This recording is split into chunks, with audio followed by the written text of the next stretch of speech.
आज की इस क्लास में हम एनसीईआरटी राज्य व्यवस्था के कक्षा 10 के अध्याय लोकतंत्र के परिणाम के विषय में अध्ययन करेंगे। लोकतंत्र के परिणाम परिचय। अब जब कि हम लोकतंत्र की अपनी यात्रा के आखिरी पड़ाव पर हैं, तब विशिष्ट बातों की चर्चा से आगे जाने और कुछ सामान्य किस्म के सवाल पूछने का वक्त आ गया है। और यही कि लोकतंत्र क्या करता है, अथवा यह कि लोकतंत्र से हम अमूमन किन परिणामों की उम्मीद करते हैं। साथ ही यह सवाल भी पूछा जा सकता है कि क्या वास्तविक जीवन में लोकतंत्र इन उम्मीदों को पूरा करता है। लोकतंत्र के परिणामों का मूल्यांकन कैसे करें, हम इन्हीं बातों से अध्याय की शुरुआत करेंगे। इस विषय पर विचार करने के बारे में कुछ बातों को स्पष्ट कर लेने के बाद हम इस बात पर गौर करेंगे कि विभिन्न मामलों में लोकतंत्र से कैसे परिणाम वांछित हैं और वास्तविक धरातल पर क्या परिणाम आते हैं। इसके लिए हम लोकतंत्र के विभिन्न पहलुओं, मसलन शासन के स्वरूप, आर्थिक कल्याण, समानता, सामाजिक अंतर और टकराव तथा आखिर में आज़ादी और स्वाभिमान जैसे मामलों पर गौर करेंगे। इस तलाश में हमें सकारात्मक परिणाम मिलेंगे, लेकिन इन परिणामों के साथ कई सवाल और शंकाएं भी लगी हुई हैं। ये सवाल और आशंकाएं हमें लोकतंत्र के सामने खड़ी चुनौतियों पर सोचने के लिए उकसाती हैं। क्या मैडम लिंगदो की कक्षा में भी हम इन्हीं निष्कर्षों पर पहुँचे थे। मुझे वह कक्षा इसलिए बहुत पसंद आई क्योंकि बच्चों को बने बनाए निष्कर्ष नहीं बता दिए गए थे।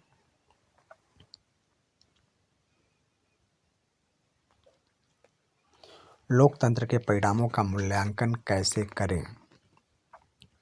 क्या आपको याद है कि मैडम लिंगदो की कक्षा में छात्रों ने लोकतंत्र के बारे में कैसे बातें की थी। आपने इसे कक्षा 9 की पाठ्यपुस्तक के दूसरे अध्याय में पढ़ा था। इस बातचीत से यह नतीजा निकला था कि लोकतंत्र शासन की अन्य व्यवस्थाओं से बेहतर है। तानाशाही और अन्य व्यवस्थाएं ज़्यादा दोषपूर्ण हैं। लोकतंत्र को सबसे बेहतर बताया गया था क्योंकि यह नागरिकों में समानता को बढ़ावा देता है, व्यक्ति की गरिमा को बढ़ाता है, इससे फैसलों में बेहतरी आती है, टकरावों को टालने संभालने का तरीका देता है और इसमें गलतियों को सुधारने की गुंजाइश होती है। क्या ये उम्मीदें लोकतांत्रिक शासन व्यवस्थाओं से पूरा होती हैं। अपने आसपास के लोगों से बात करें तो पाएंगे कि अधिकांश लोग अन्य किसी भी वैकल्पिक शासन व्यवस्था की तुलना में लोकतंत्र को पसंद करते हैं, लेकिन लोकतांत्रिक शासन के कामकाज से संतुष्ट होने वालों की संख्या उतनी बड़ी नहीं होती। सो हम एक दुविधा की स्थिति में आ जाते हैं। सैद्धांतिक रूप में तो लोकतंत्र को अच्छा माना जाता है, पर व्यवहार में इसे इतना अच्छा नहीं माना जाता। इस दुविधा के चलते लोकतंत्र के नतीजों पर ज़्यादा गहराई से विचार करना जरूरी हो जाता है। क्या हम सिर्फ नैतिक कारणों से ही लोकतंत्र को पसंद करते हैं, या फिर लोकतंत्र के समर्थन के पीछे कुछ युक्तिपरक कारण भी हैं। आज दुनिया के 100 देश किसी न किसी तरह की लोकतांत्रिक व्यवस्था चलाने का दावा करते हैं। इनका औपचारिक संविधान है, इनके यहाँ चुनाव होते हैं और राजनीतिक दल भी हैं। साथ ही वे अपने नागरिकों को कुछ बुनियादी अधिकारों की गारंटी देते हैं। लोकतंत्र के ये तत्व तो अधिकांश देशों में समान हैं, पर सामाजिक स्थिति, अपने आर्थिक उपलब्धि और अपनी संस्कृतियों के मामले में ये देश एक दूसरे से काफ़ी अलग अलग हैं।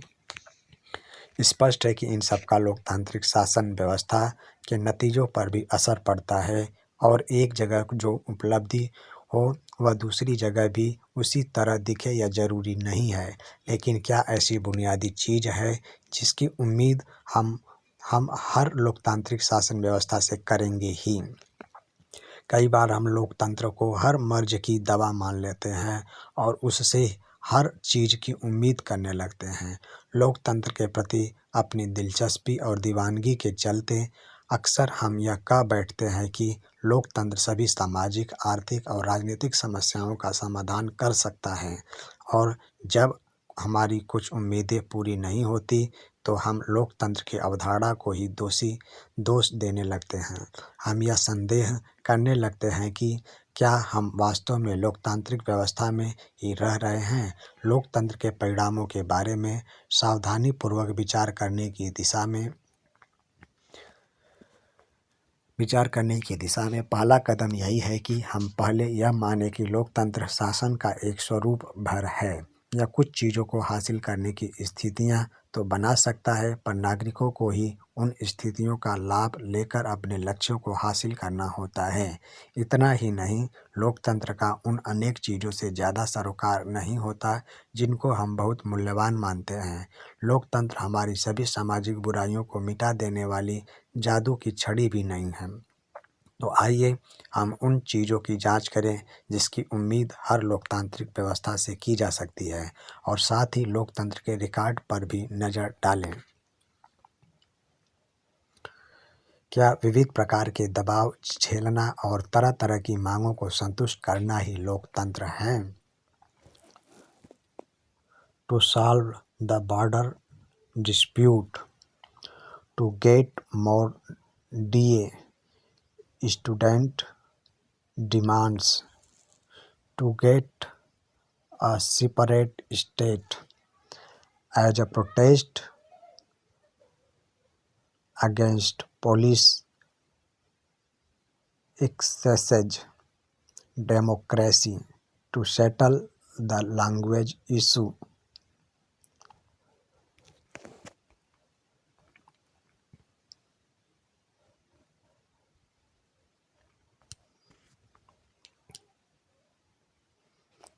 उत्तरदायी, जिम्मेवार और वैध शासन। कुछ ऐसी चीज़ें हैं जिन्हें लोकतंत्र को पूरा करना ही चाहिए। लोकतंत्र में सबसे बड़ी चिंता यह होती है कि लोगों का अपना शासक चुनने का अधिकार और शासकों पर नियंत्रण बरकरार रहे। वक्त, ज़रूरत और यथासंभव इन चीज़ों के लिए लोगों को निर्णय प्रक्रिया में भागीदारी करने में सक्षम होना चाहिए, ताकि लोगों के प्रति जिम्मेवार सरकार बन सके और सरकार लोगों की ज़रूरतों और उम्मीदों पर ध्यान दे। इन सवाल के तफसील में जाने से पहले हमारे सामने एक मामूली सा जान पड़ता सवाल यह भी है कि क्या लोकतांत्रिक सरकार कार्यकुशल होती है? क्या यह प्रभावी होती है? कुछ लोगों का मानना है कि लोकतंत्र में कम प्रभावी सरकारें बनती हैं। निश्चित रूप से यह सही है कि अलोकतांत्रिक सरकारों को विधायिका का सामना नहीं करना होता। उन्हें बहुसंख्यक या अल्पसंख्यक नज़रिए का ख्याल नहीं रखना पड़ता। लोकतंत्र में बातचीत और मोल तोल के आधार पर काम चलता है। क्या इससे लोकतांत्रिक सरकारें कम प्रभावशील हो जाती हैं? आइए अब फैसलों को मूल्य के हिसाब से तौलने की कोशिश करें। ऐसी सरकार की कल्पना कीजिए जो बहुत तेज फैसले लेती है, लेकिन यह सरकार ऐसे फैसले भी ले सकती है जिसे लोग स्वीकार न करें, और तब ऐसे फैसलों से परेशानी हो सकती है। इसकी तुलना में लोकतांत्रिक सरकार सारी प्रक्रिया को पूरा करने में ज़्यादा समय ले सकती है, लेकिन इसने पूरी प्रक्रिया को माना है, इसलिए इस बात की ज़्यादा संभावना है कि लोग उसके फैसलों को मानेंगे और वे ज़्यादा प्रभावी होंगे। इस प्रकार लोकतंत्र में फैसला लेने में जो वक्त लगता है वह बेकार नहीं जाता। अब दूसरे पहलू पर नज़र डालें। लोकतंत्र में इस बात की पक्की व्यवस्था होती है कि फैसले कुछ कायदे कानून के अनुसार होंगे, और अगर कोई नागरिक यह जानना चाहे कि फैसले लेने में नियमों का पालन हुआ है या नहीं, तो वह इसका पता कर सकता है। उसे यह न सिर्फ जानने का अधिकार है, बल्कि उसके पास इसके साधन भी उपलब्ध हैं। इसे पारदर्शिता कहते हैं। यह चीज़ अक्सर गैर लोकतांत्रिक सरकारों में नहीं होती। इसलिए जब हम लोकतंत्र के परिणामों पर गौर कर रहे हैं, तो यह उम्मीद करना उचित है कि लोकतांत्रिक व्यवस्था में ऐसी सरकार का गठन होगा जो कायदे कानून को मानेगी और लोगों के प्रति जवाबदेह होगी। हम यह उम्मीद भी कर सकते हैं कि लोकतांत्रिक सरकार नागरिकों को निर्णय प्रक्रिया में हिस्सेदार बनाने और खुद को उनके प्रति जवाबदेह बनाने वाली कार्यविधि भी विकसित कर लेती है। अगर आप इन नतीजों के आधार पर लोकतांत्रिक व्यवस्था को तौलना चाहते हैं, तो आपको इन संस्थाओं और व्यवहारों पर गौर करना होगा। नियमित और निष्पक्ष चुनाव, प्रमुख नीतियों और नए कानूनों पर खुली सार्वजनिक चर्चा और सरकार तथा इसके कामकाज के बारे में जानकारी पाने का नागरिकों का सूचना का अधिकार। इन पैमानों पर लोकतांत्रिक शासकों का रिकॉर्ड मिला जुला रहा है। नियमित और निष्पक्ष चुनाव कराने और खुली सार्वजनिक चर्चा के लिए उपयुक्त स्थितियां बनाने के मामले में लोकतांत्रिक व्यवस्थाएं ज़्यादा सफल हुई हैं। पर ऐसे चुनाव कराने में जिसमें सबको अवसर मिले अथवा हर फैसले पर सार्वजनिक बहस कराने के मामले में उनका रिकॉर्ड ज़्यादा अच्छा नहीं रहा है। नागरिकों के साथ सूचनाओं का साझा करने के मामले में भी उनका रिकॉर्ड खराब रहा है। पर इनकी तुलना जब हम गैर लोकतांत्रिक शासनों से करते हैं तो इन क्षेत्रों का भी उनका प्रदर्शन बेहतर ही ठहरता है।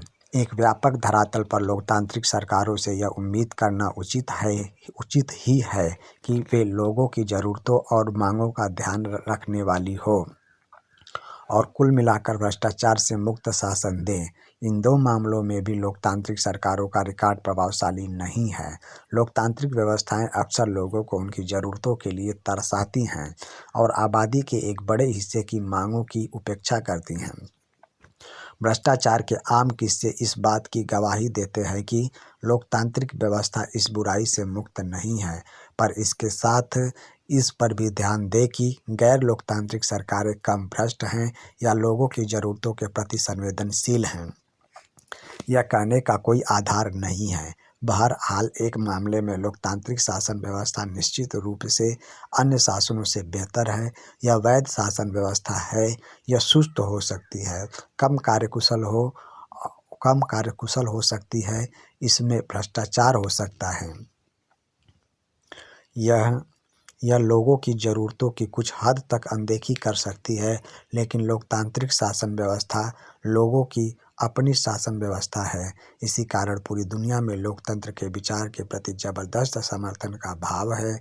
साथ दिए गए दक्षिण एशिया के प्रमाणों के से जाहिर है कि यह समर्थन लोकतांत्रिक शासन वाले मुल्कों में तो है ही, उन देशों में भी जहां लोकतांत्रिक सरकारें नहीं हैं, लोग अपने द्वारा चुने गए प्रतिनिधियों का शासन चाहते हैं। वे यह भी मानते हैं कि लोकतंत्र उनके देश के लिए उपयुक्त है।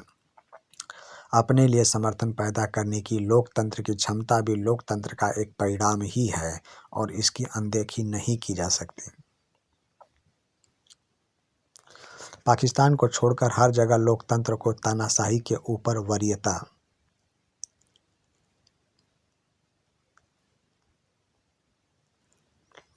इनमें से किसी एक कथन से सहमत।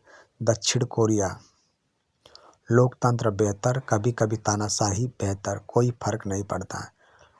बांग्लादेश में 69, भारत में 70, नेपाल में 62, पाकिस्तान में 37, श्रीलंका में 71। कभी कभी तानाशाही बेहतर।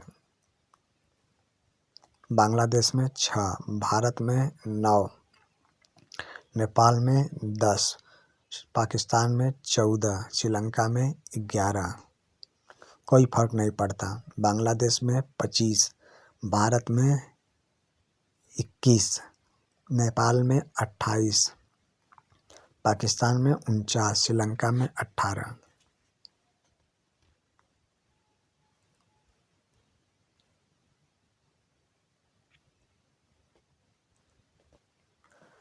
अपने देश के लिए लोकतंत्र की उपयुक्तता पर बहुत कम लोगों को संदेह।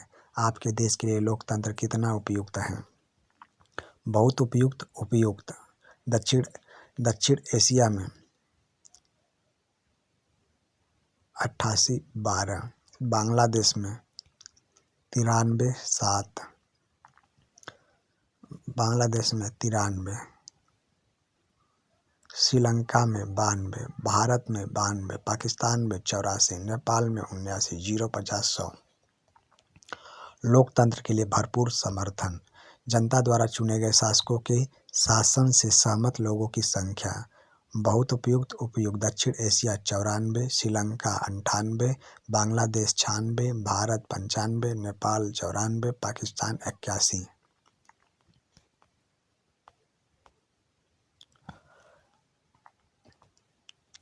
आर्थिक समृद्धि और विकास। अगर लोकतांत्रिक शासन में अच्छी सरकार की उम्मीद की जाती है तो उससे विकास की उम्मीद करना क्या उचित नहीं है? अगर हम 1950 से 2000 के बीच के सभी लोकतांत्रिक शासनों और तानाशाहियों के कामकाज की तुलना करें तो पाएंगे कि आर्थिक समृद्धि के मामले में तानाशाहियों का रिकॉर्ड थोड़ा बेहतर है। उच्चतर आर्थिक समृद्धि हासिल करने में लोकतांत्रिक शासन की यह अक्षमता हमारे लिए चिंता का कारण है, पर अकेले इसी कारण से लोकतंत्र को खारिज नहीं किया जा सकता है। जैसा कि आपने अर्थशास्त्र में पढ़ा है, आर्थिक विकास कई कारकों मसलन देश की जनसंख्या के आकार, वैश्विक स्थिति, अन्य देशों से सहयोग और देश द्वारा तय की गई आर्थिक प्राथमिकताओं पर भी निर्भर करता है। तानाशाही वाले कम विकसित देशों और लोकतांत्रिक व्यवस्था वाले कम विकसित देशों के बीच का अंतर नगण्य सा है, पर हम उम्मीद कर सकते हैं कि इस मामले में लोकतांत्रिक व्यवस्था तानाशाही से नहीं पिछड़े।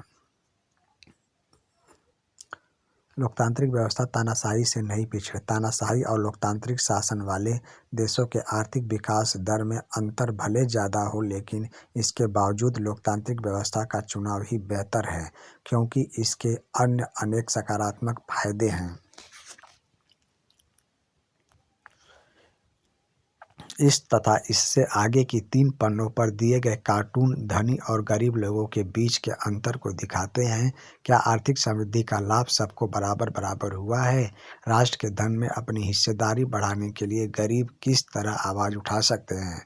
विश्व के धन में अपनी हिस्सेदारी बढ़ाने के लिए गरीब देश क्या करें? आर्थिक समृद्धि और आय का बंटवारा। धनिकों के पास सबसे ज़्यादा धन, धनी बीच बीच के, गरीब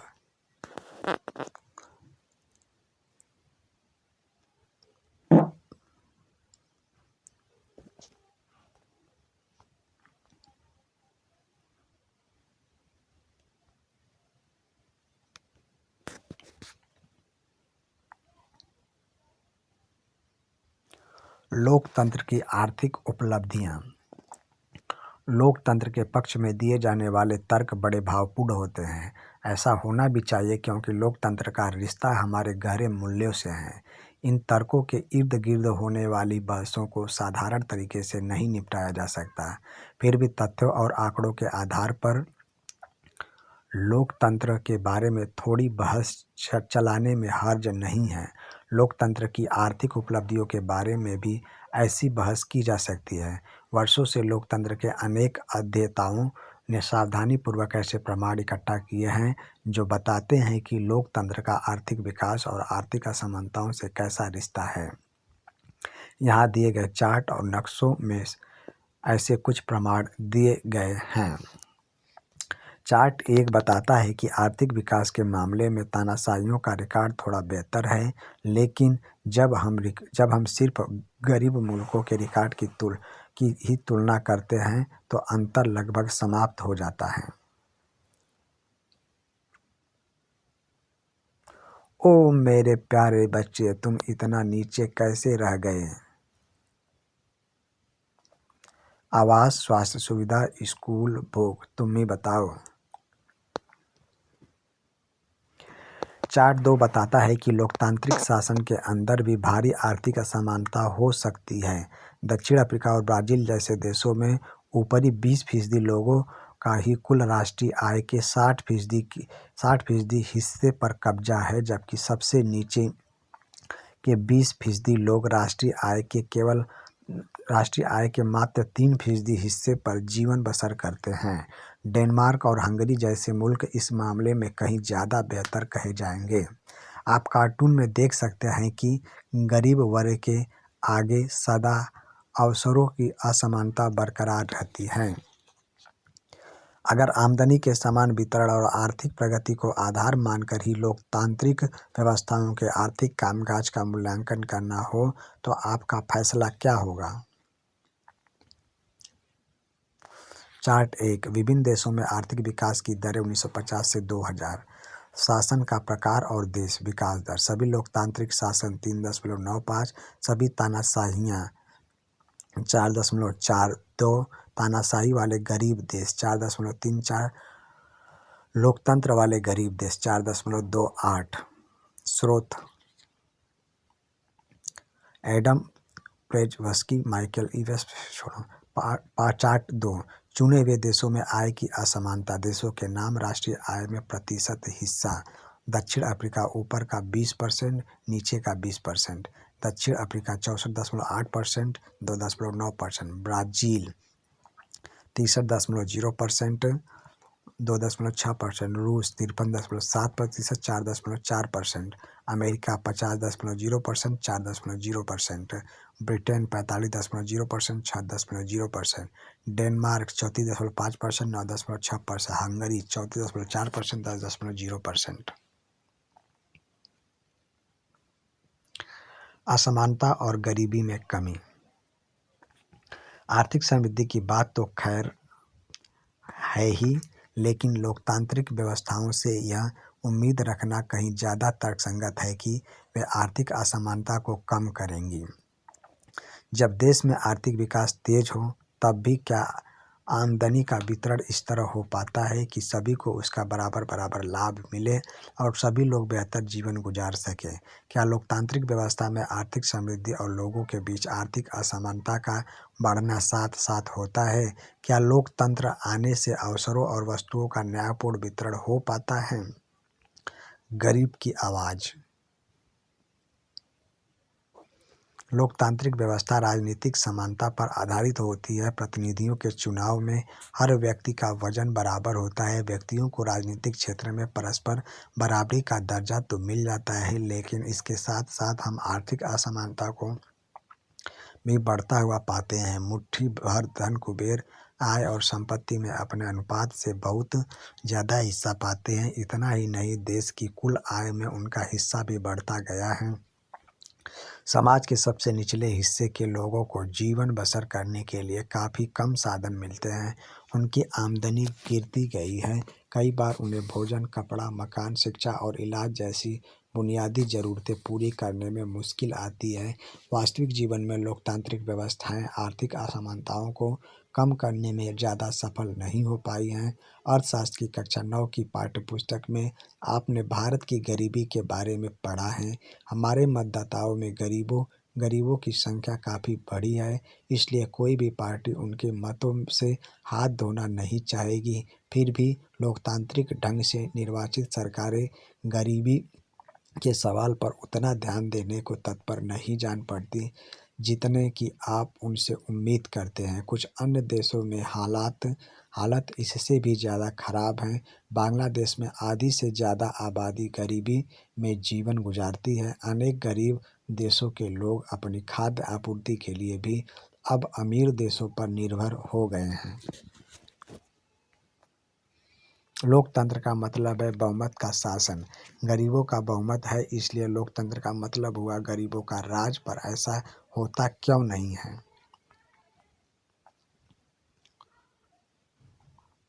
विश्व का धन चंद लोगों के हाथों में। विश्व का धन। सामाजिक विविधताओं में सामंजस्य। क्या लोकतांत्रिक शासन व्यवस्थाएं शांति और सद्भाव का जीवन जीने में नागरिकों के लिए मददगार साबित होती हैं? लोकतांत्रिक व्यवस्था से यह उम्मीद करना उचित है कि वह सद्भावपूर्ण सामाजिक जीवन उपलब्ध कराएगी। हमने इससे पहले के अध्यायों में पाया कि लोकतांत्रिक व्यवस्थाएं अनेक तरह के सामाजिक विभाजनों को संभालती हैं। हमने पहले अध्याय में देखा कि किस तरह बेल्जियम ने अपने यहाँ के विभिन्न जातीय समूहों की आकांक्षाओं के बीच सफलतापूर्वक सामंजस्य स्थापित किया। लोकतांत्रिक व्यवस्थाएं आम तौर पर अपने अंदर की प्रतिद्वंदिताओं को संभालने की प्रक्रिया विकसित कर लेती हैं। इससे इन टकरावों के विस्फोटक या हिंसक रूप लेने का अंदेशा कम हो जाता है। कोई भी समाज अपने विभिन्न समूहों के बीच टकरावों को पूरी तरह और अस्थायी रूप से नहीं खत्म कर सकता। पर हम इन अंतरों और विभेदों का आदर करना सीख सकते हैं और इनके बीच बातचीत से सामंजस्य बैठाने का तरीका विकसित कर सकते हैं। इस काम के लिए लोकतंत्र सबसे अच्छा है। गैर लोकतांत्रिक व्यवस्थाएं आमतौर पर अपने अंदरूनी सामाजिक मतभेदों से आंखें फेर लेती हैं या उन्हें दबाने की कोशिश करती हैं। इस प्रकार सामाजिक अंतर विभाजन और टकरावों को संभालना निश्चित रूप से लोकतांत्रिक व्यवस्थाओं का एक बड़ा गुण है। और श्रीलंका का उदाहरण हमें इस बात की भी याद दिलाता है कि इस परिणाम को हासिल करने के लिए लोकतांत्रिक व्यवस्थाओं को स्वयं भी दो शर्तों को पूरा करना होता है। यह गौर करना जरूरी है कि लोकतंत्र का सीधे सीधे अर्थ बहुमत की राय से शासन करना नहीं है। बहुमत को सदा ही अल्पमत का ध्यान रखना होता है, उसके साथ काम करने की ज़रूरत होती है, तभी सरकार जन सामान्य की इच्छा का प्रतिनिधित्व कर पाती है। बहुमत और अल्पमत की राय कोई अस्थायी चीज़ नहीं होती। यह भी समझना जरूरी है कि बहुमत के शासन का अर्थ धर्म, नस्ल अथवा भाषाई आधार के बहुसंख्यक समूह का शासन नहीं होता। बहुमत के शासन का मतलब होता है कि हर फैसले या चुनाव में अलग अलग लोग और समूह बहुमत का निर्माण कर सकते हैं या बहुमत में हो सकते हैं। लोकतंत्र तभी तक लोकतंत्र रहता है जब तक प्रत्येक नागरिक को किसी न किसी अवसर या बहुमत का हिस्सा बनने का मौका मिलता है। अगर किसी को जन्म के आधार पर बहुसंख्यक समुदाय का हिस्सा बनने से रोका जाता है, तब लोकतांत्रिक शासन उस व्यक्ति या समूह के लिए समावेशी नहीं रह जाता।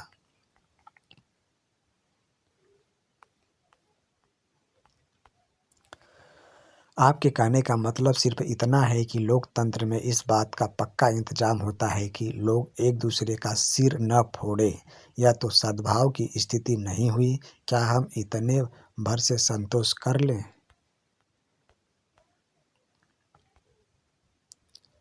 हेल-मेल संघर्ष। सामाजिक विभाजन पर लोकतांत्रिक राजनीति के दो तरह के प्रभावों को इन दो तस्वीरों के माध्यम से दिखाया गया है। प्रत्येक तस्वीर का उदाहरण देते हुए लोकतांत्रिक राजनीति में दोनों स्थितियों के नतीजों के बारे में एक-एक अनुच्छेद लिखें।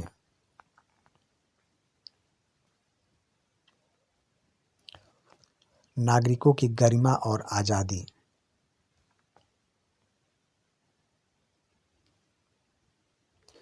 व्यक्ति की गरिमा और आज़ादी के मामले में लोकतांत्रिक व्यवस्था किसी भी अन्य शासन प्रणाली से काफ़ी आगे है।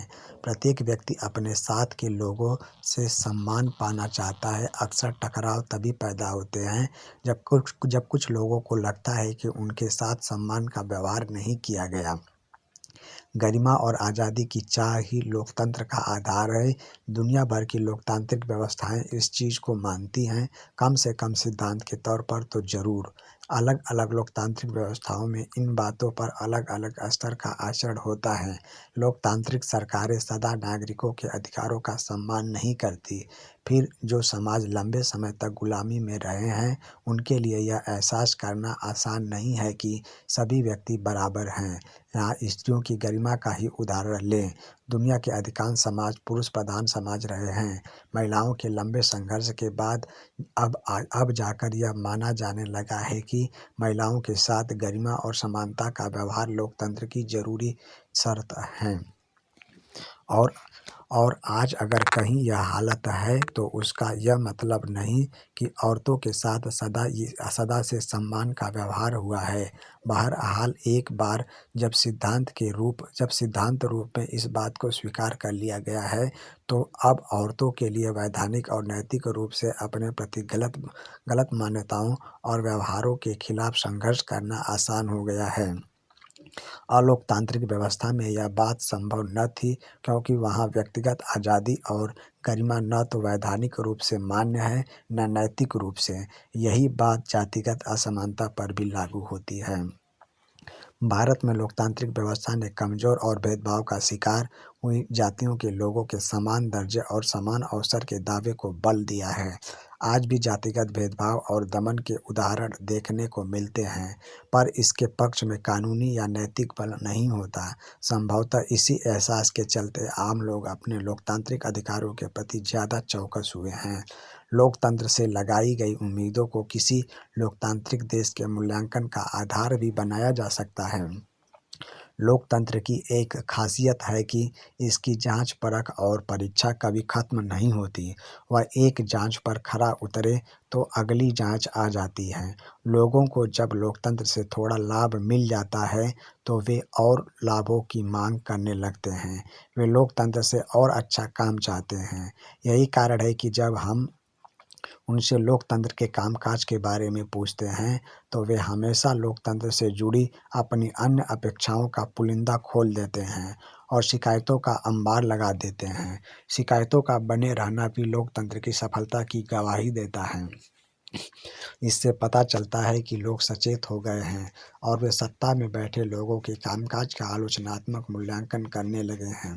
लोकतंत्र के कामकाज से लोगों का असंतोष जताना लोकतंत्र की सफलता को तो बताता ही है, साथ ही यह लोगों के प्रजा से नागरिक बनने की गवाही भी देता है। आज अधिकांश लोग मानते हैं कि सरकार की चाल ढाल पर उनके वोट से असर पड़ता है और यह उनके अपने हितों को भी प्रभावित करता है। मुझे सिर्फ अपनी बोर्ड परीक्षा की चिंता है, पर लोकतंत्र को इतनी सारी परीक्षाओं से गुजरना होता है और परीक्षा लेने वाले भी करोड़ों होते हैं। डेमोक्रेसी रोजा प्रेरणा का एक स्तंभ।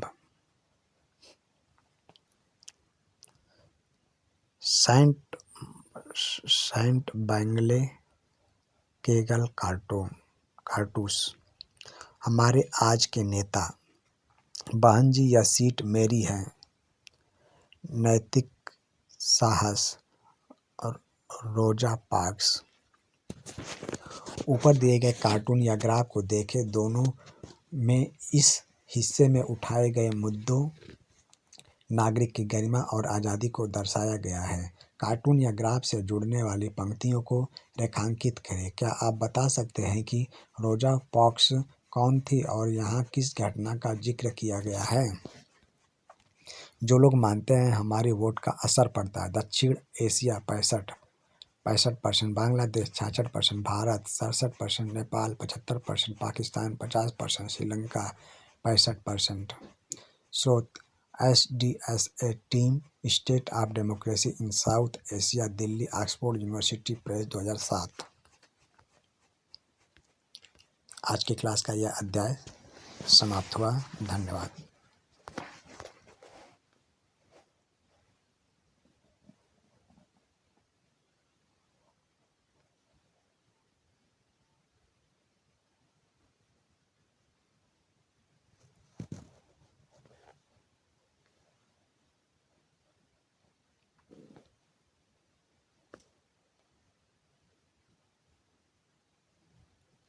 इसमें थोड़ा सा एक और स्टोरी पढ़ लेते हैं हम। नीचे दिए गए अनुच्छेद को पढ़ें। नन्नू एक दिहाड़ी मजदूर है। वह पूर्वी दिल्ली की एक झुग्गी बस्ती वेलकम मजदूर कॉलोनी में रहता है। उसका राशन कार्ड गुम हो गया और जनवरी 2006 में उसने डुप्लीकेट राशन कार्ड बनाने के लिए अर्जी दी। अगले 3 महीनों तक उसने राशन विभाग के दफ्तर के कई चक्कर लगाए, लेकिन वहां तैनात किरानी और अधिकारी उसका काम करने या उसके अर्जी की स्थिति बताने की कौन कहे उसको देखने तक के लिए तैयार न थे। आखिरकार उसने सूचना के अधिकार का उपयोग करते हुए अपनी अर्जी की दैनिक प्रगति का ब्यौरा देने का आवेदन किया। इसके साथ ही उसने इस अर्जी पर काम करने वाले अधिकारियों के नाम और काम न करने की सूरत में उनके खिलाफ होने वाली कार्रवाई का ब्यौरा भी मांगा। सूचना के अधिकार वाला आवेदन देने के हफ्ते भर के अंदर खाद्य विभाग का एक इंस्पेक्टर उसके घर आया और उसने नन्नू को बताया कि तुम्हारा राशन कार्ड तैयार है और तुम दफ्तर आकर उसे ले जा सकते हो। अगले दिन जब नन्नू राशन कार्ड लेने गया तो उस इलाके के खाद्य और आपूर्ति विभाग के सबसे बड़े अधिकारी ने गर्मजोशी से उसका स्वागत किया। इस अधिकारी ने उसे चाय की पेशकश की और कहा कि अब आपका काम हो गया है, इसलिए सूचना के अधिकार वाला अपना आवेदन आप वापस ले लें। नन्नू का उदाहरण क्या बताता है? नन्नू के इस आवेदन का अधिकारियों पर क्या असर हुआ? अपने माँ पिताजी से पूछिए कि अपनी समस्याओं के लिए सरकारी कर्मचारियों के पास जाने का उनका अनुभव कैसा रहा। जानिए कैसे दे अपना वोट ईवीएम और वीवीपैट का उपयोग करते हुए। भारतीय निर्वाचन आयोग, शोध भारतीय निर्वाचन आयोग। धन्यवाद। आज की क्लास समाप्त होती है।